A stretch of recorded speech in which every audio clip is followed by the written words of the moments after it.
सारण की धरती से राकेश सांडिल्य का आपको नमस्कार है। बंधु, सबसे पहले तो मैं आपको सुझाव दे देना चाहता हूं कि कृपया आप किसी भी वीडियो को रील की दृष्टि से और मनोरंजन की दृष्टि से नहीं देखें। बोलने वाला अपने हिसाब से स्थिति परिस्थिति देख करके बोलता है। कृपया शब्द की गहराई में जाएं। कुछ ऐसी भी सुटकीबान, जिसको भोजपुरी में कहते हैं, व्यंग्यात्मक शब्द होते हैं जिसको मीठे जुबान से बोलना पड़ता है, कृपया उसको पहचानें। याद रखिए, आज से 2.5-3 महीना पहले आपके पक्ष में, नियोजित के पक्ष में कोई बोलने वाला नहीं था। उस समय संजय जी ने कमान संभाला, मैंने कमान संभाला, राजनंदन बाबू ने संभाला, 1-2 भाई और हैं जिनको मैं बाय नेम नहीं जानता हूं। उस समय आपके पक्ष में कोई बोलने वाला नहीं था, सारे लोग आपके खिलाफ आवाज़ उठा रहे थे। 2-2.5 महीना में हम लोगों ने मेहनत कर करके आज ये स्थिति कर दिया है कि आपके पक्ष में सब लोग बोलना शुरू कर दिए हैं। आपके खिलाफ में बोलने वाला आज कोई नहीं मिल रहा है। 1-2 आदमी हैं, जैसे 4-5 दिन पहले मैंने एक देखा किसी के भेजे हुए पर कि खास करके देखने के लिए, तो किसी चैनल पर एक आदमी बोल रहा था कि 86,000 फोल्डर जो गायब है वो जाली शिक्षक हैं और वही लोग परीक्षा नहीं देना चाहते हैं। आखिर ये लोग परीक्षा क्यों नहीं देंगे? इनके भाग्य का निर्णय ACS महोदय करेंगे। मैंने अपने वीडियो में उस दिन प्रतिकार किया था, इस शब्द का विरोध किया था, और वही आदमी, वही चैनल आज आपके पक्ष में बोलना शुरू कर दे। 2 दिन में बस धराधर आप उस तरफ टूट रहे हैं, ग्रुप में शेयर कर रहे हैं। क्या ये अच्छा है? सोचिए थोड़ा सा। आगे आइए, मैं मुख्य मुद्दा पर आ रहा हूँ। मेरा आज का मुख्य मुद्दा है, इससे पहले मैं बता देना चाहता हूँ कि बिहार राज्य नियोजित शिक्षा ग्रुप में जुड़ने के लिए मेरे इस व्हाट्सएप नंबर पर 8210893933 पर मैसेज सिर्फ कीजिए। नाम, व्हाट्सएप नंबर और ज़िला सहित पता जोड़ लिया जाएगा। आगे देखिए, चूँकि आपको जानकारी है, मैं जो चीज़ उचित होता है वही बोलता हूँ। वो अगर आप सरकार का भी, मैं किसी पार्टी का नेता नहीं हूँ, किसी पार्टी के समर्थक नहीं हूँ, न पक्ष का हूँ न विपक्ष का हूँ।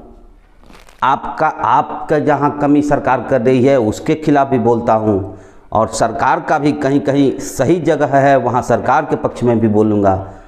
बिल्कुल साफ सुथरी बात बोलूँगा। तो आ जाइए, सरकार का आज बखिया उधेड़ने चल रहा हूँ। सुनिए, संजय जी कैमूर वाले के केस में आपको जानकारी दे दूँ कि वास्तव में LPA सरकार के द्वारा दायर किया जा चुका है। आज मैं उसी के बारे में चर्चा करने जा रहा हूं, जो कि आज वास्तविक स्थिति हमको पता चला है। देखिए, संजय जी कैमूर के केस जो है CWJC 6391, माफ़ कीजिएगा, परसों या तरसों में इस 6391 को मैंने देखा नहीं, एक बार दिमाग में आया तो सिली मिस्टेक करते करते 7391 करते चला गया था। आप उसको सुधार लीजिएगा। 6391 2021, जिसका निर्णय 9/12/24 को आया था संजय जी के पक्ष में। उनका केस का मैटर था 2020 नियमावली 16(1) और 16(1) में है प्रधानाध्यापक और 8 वर्षीय प्रमोशन का मुद्दा है। उसी के खिलाफ केस था जिसमें संजय जी के पक्ष में निर्णय हुआ था। और आपको ये जानकारी दे दूं कि ये किसी को जानकारी नहीं है, गवर्नमेंट 7 मार्च 2025 को ही 7 मार्च 2025 को ही LPA दायर कर चुकी है। LPA का मतलब होता है लेटरल पेटेंट अपील जो कि किसी भी केस के खिलाफ सरकार एकल बेंच के निर्णय के खिलाफ डबल बेंच या उससे अधिक जजों की बेंच जो होती हैं उनमें अपील दायर करते हैं। तो 7 मार्च वाला केस जो है सो रजिस्टर्ड भी हो गया है, 17 मार्च को रजिस्टर्ड हो गया है केस।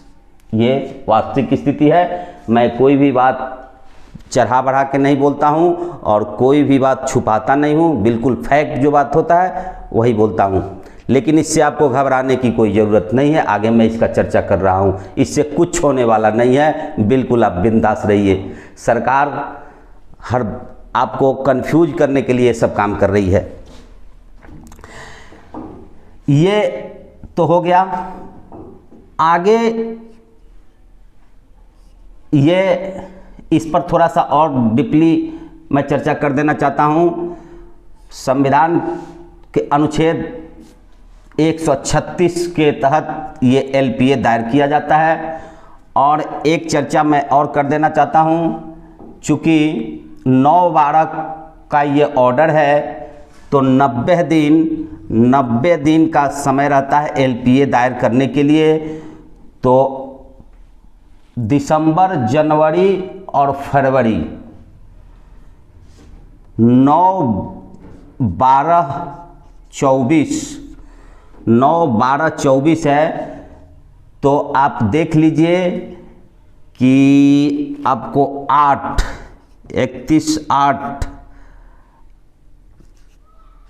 23 दिन इसमें हो गया और जनवरी आपको 31 हो गया और फरवरी ये 28 था, 28 और 6 दिन इधर, 8 1 9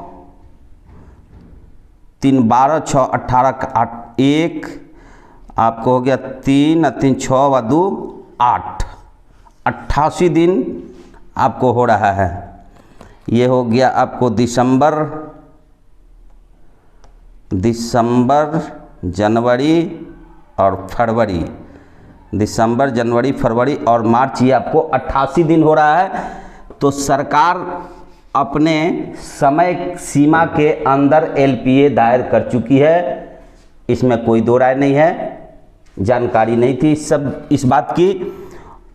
और एक बात जान लीजिए, सरकार 90 दिन के अंदर जा सकती है। एक और प्रावधान है इसमें कि 2-4-5 दिन लेट हो सकता है, 5 दिन से 10 दिन लेट हो सकता है। अब ये लेट किया है तो कोर्ट का ऑर्डर ऑफिस में जाने में 5 दिन 10 दिन अगर समय लगा तो वो 90 दिन के अलावे रहता है।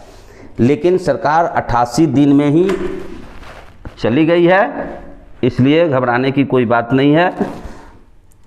अब आइए, घबराने की बात क्यों नहीं है, तो चूंकि ऑर्डर कोर्ट का था और ये अवमानना में भी चले गए हैं। संजय जी 2 अप्रैल 25 को अवमानना में चले गए हैं, जो केस 10 अप्रैल को रजिस्टर्ड भी हो गया है। आगे जो होगा, जैसे कार्रवाई होगा उस पर होगा। लेकिन आपके फिलहाल इस केस से 12 वर्षीय प्रमोशन पर कोई असर नहीं पड़ने वाला है, इसलिए कि 16/1 का ये मैटर चल रहा है और 12 वर्षीय है। 16(2) पॉइंट देख लीजिएगा, 16(2) पॉइंट के तहत 12 वर्षीय प्रमोशन है। इसलिए कंफ्यूज नहीं होइए, इससे सिर्फ आपको 12 वर्षीय जो है टाइम बाउंड प्रमोशन, इसका ही केस नहीं है। ये बेसिक से 6 to 8 और प्रधानाध्यापक के मैटर आता है उसमें, इसलिए कंफ्यूज नहीं होइए। आपको कंफ्यूज और हलपलाने की बात के लिए सबसे बड़ी चीज़ है कि मान लीजिए इन केस, ऐसा तो कहीं से संभव नहीं है कि सरकार इस केस में जीत जाएगी, ये सोचना बेकार है। लेकिन अगर जीत भी जाती है, अगर आपका प्रमोशन भी नहीं होता है, तो आप कौन पानी में सर रहे हैं, जहाँ जा रहे हैं उससे तो अच्छा अभी आप हैं। इसलिए उधर ध्यान नहीं दीजिए, ये सब झांसा देने वाला सरकार काम कर रही है, सरकार छल रही है आपको। आगे देखिए, आगे चल रहा हूँ इसी से संबंधित कुछ और प्रश्न लेकर के, इसलिए इसको मिटा रहा हूँ।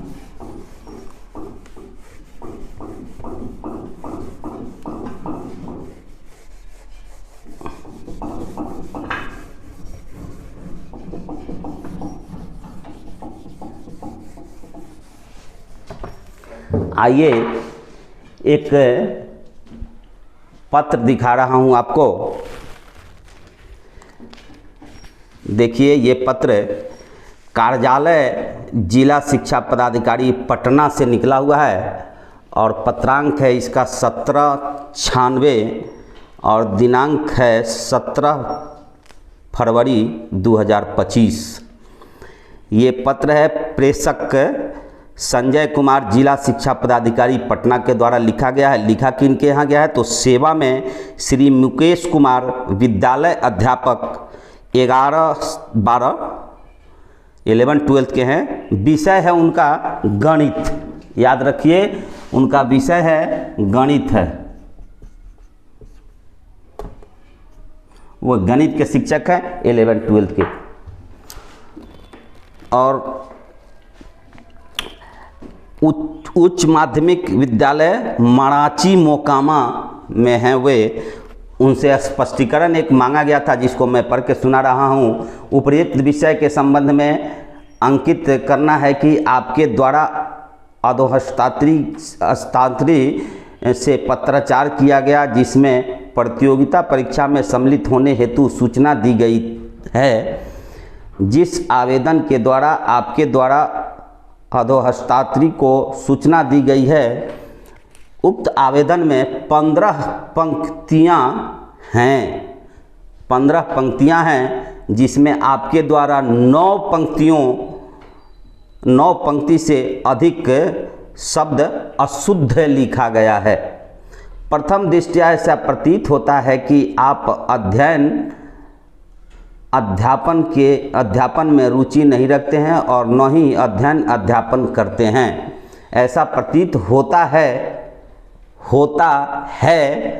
यहाँ पत्र निकालने वाले को मैं जानकारी दे देना चाहता हूँ, हालांकि मैं तो उतना जानकार नहीं हूँ, लेकिन अनुमान हमको है कि है और की के बीच में एक कॉमा होना चाहिए, जो गौर से देखिए इस पत्र में कहीं नहीं है। सबसे फॉल्ट कारण बताओ नोटिस जारी करने वाला के पत्र में ही हमको नज़र आ रहा है। हो सकता है कि चूँकि मैं भी हिंदी का विद्यार्थी नहीं रहा हूँ, इसलिए आप विचार कर लीजिएगा।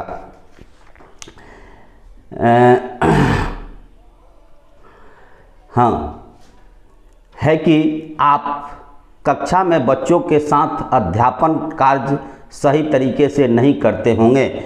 उक्त संदर्भ में आप अपना पक्ष प्रतिवेदन अविलंब अधोहस्ताक्षरी को उपलब्ध कराएं, अन्यथा आपके विरुद्ध अग्रेतर कार्रवाई प्रारंभ कर दी जाएगी। प्रतिलिपि निदेशक माध्यमिक शिक्षा विभाग पटना को भी किया गया है। अब आइए इस पत्र पर मैं चर्चा करता हूं। साहब, सबसे पहला बात तो यह है कि जिनके बारे में चर्चा हो रही है वे हिंदी के शिक्षक नहीं हैं, वे गणित के शिक्षक हैं। तो आपने कैसे अनुमान लगा लिया कि वो शिक्षक अच्छा से नहीं पढ़ाते होंगे?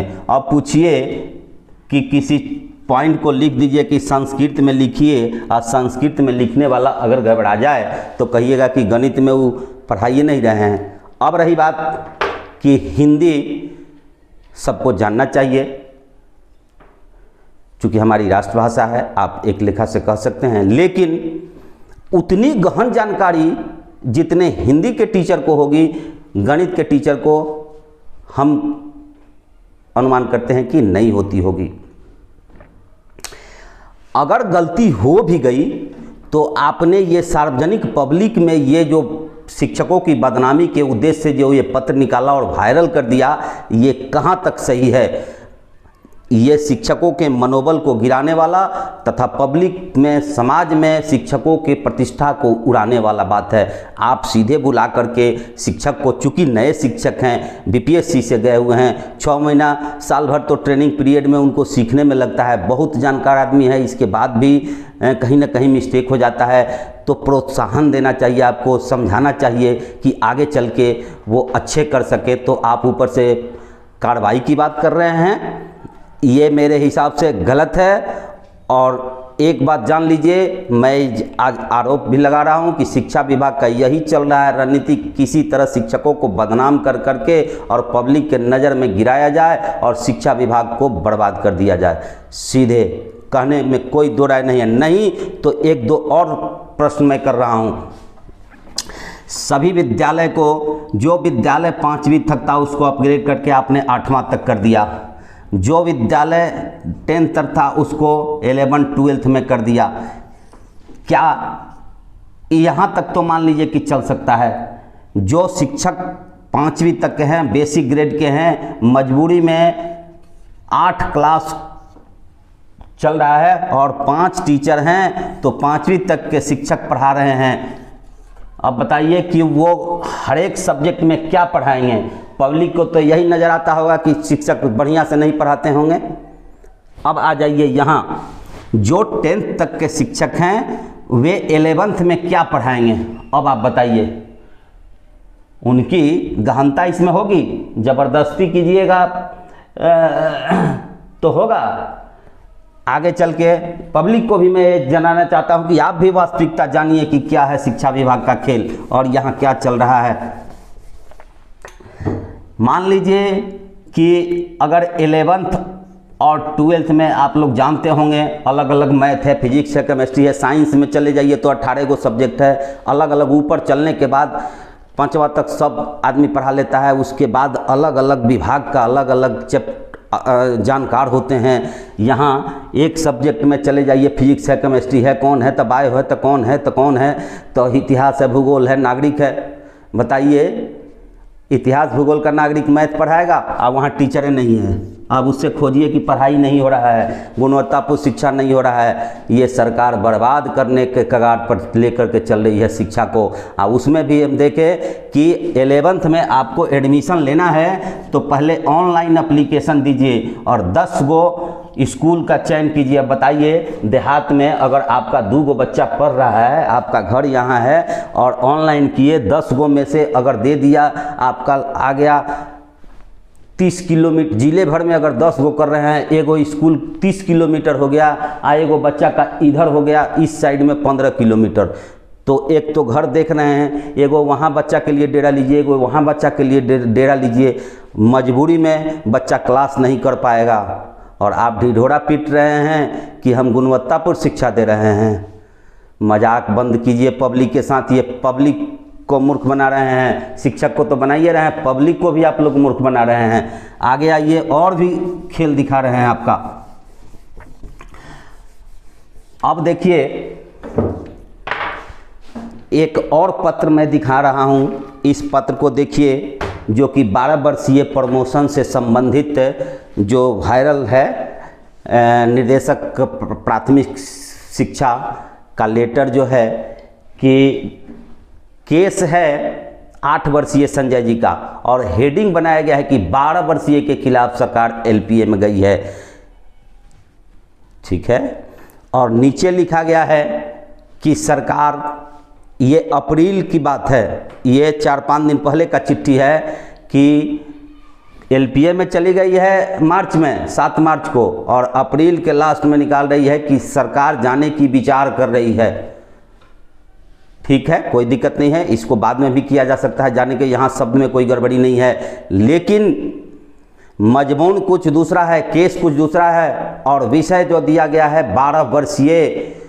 तो क्या इस गलती के लिए मैं वर्तमान मुख्यमंत्री, शिक्षा मंत्री और एसीएस महोदय का ध्यान आकृष्ट करना चाहता हूं कि क्या ये मानवीय भूल है कि सोची समझी भूल है? अगर ये मानवीय भूल है या सोची समझी भूल है। अगर मानवीय भूल है तो आज से 5 दिन पहले हुआ, इस लेटर को वापस क्यों नहीं लिया गया, इस लेटर को सुधारा क्यों नहीं गया?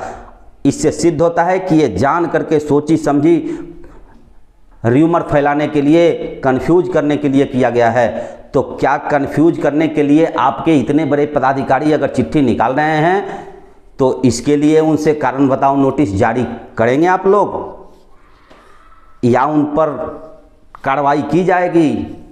नियम संगत न्यायिक कार्रवाई, न्याय संगत कार्रवाई उन पर भी की जाएगी कि सिर्फ शिक्षक ही बलि के बकरा बनेंगे?